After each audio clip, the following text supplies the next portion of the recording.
Hi everyone, for today's featured ship we're going to check out the little German liner Watussi. There is almost next to nothing, at least in English, about the German operations to their colony in East Africa. But we do have enough information about some of the companies and some of the ships to at least give you a representation of one of these vessels. Watussi belonged to a shipping company called DOAL, and its origins go back much further. Prior to the First World War, when Germany acquired its colony and called it Deutsche Ostafrika, the shipping company that was set up to establish a connection with this colony was the Warman Line. If any German speakers are listening, please advise me on how to properly pronounce that. This company serviced the colony right through until the First World War. The wreck of one of their ships, the Edward Bolen, is quite famous. It's that rusted ship that appears to be surrounded by desert. At the cessation of the war, with the breakup of the German Empire and the division of the merchant fleet, this company merged with another enterprise to create DOAL, which were managed by two other larger North Atlantic-based shipping companies. And DOAL very quickly got back into servicing what was German East Africa. And their ships, it's quite remarkable, the ships right through for about a 45-year period barely evolved. The same basic structure, light grey hull, white superstructure, a single funnel, a well deck that separates the forecastle with the main superstructure, and then an extended after superstructure with no break at the back. Two new vessels entered service in 1922, and service picked up. So much so that by the late 1920s it was decided to add to the fleet, and so another two vessels, Ubena and today's ship, Watussi, were built and entered service.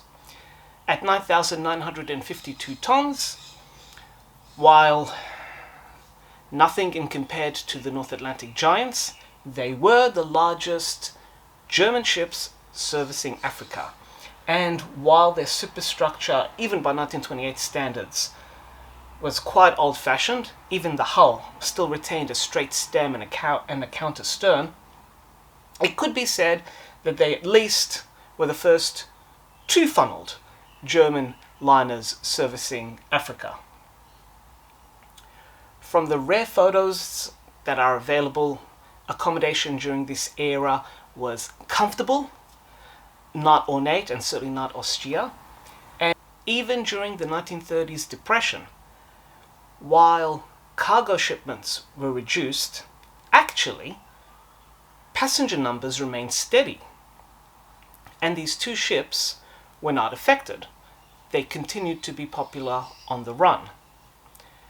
In 1935-36, the Watussi and its sister ship, the Ubena, were superseded by the much larger, it could be argued, the almost too large 16,000-ton pair of sisters, the Pretoria and the Windhoek.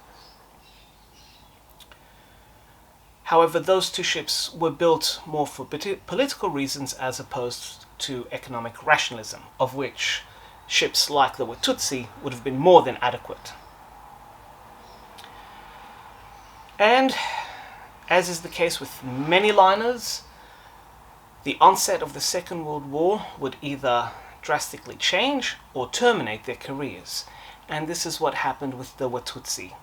Trying to escape and trying to head back to Germany, the ship's funnels were repainted in Union Castle lines, but the ship was still intercepted, and so the captain did what the captain of the Columbus had done on the North Atlantic, and ordered the ship to be set ablaze and sunk. And you can see from these reconstructed images that that is exactly what happened. The Watussi went up in a massive flame, rolled over onto its side, and sank. And such was the end of this very little known liner.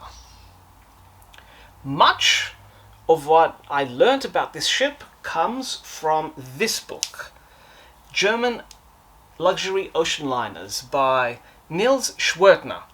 This is an incredible book that details practically every German shipping company, right through up until the 21st century. It is an incredible source of information and a must-have for anyone who is moderately interested in German shipping, especially if you wish to learn more about German liners and German shipping companies that are not on the North Atlantic. This is a phenomenal book. And of course it has information about Warman Line and DOAL, and of course our dear Watussi. So do check out this book, and hopefully Watussi will inspire you to look into and research other lesser known liners.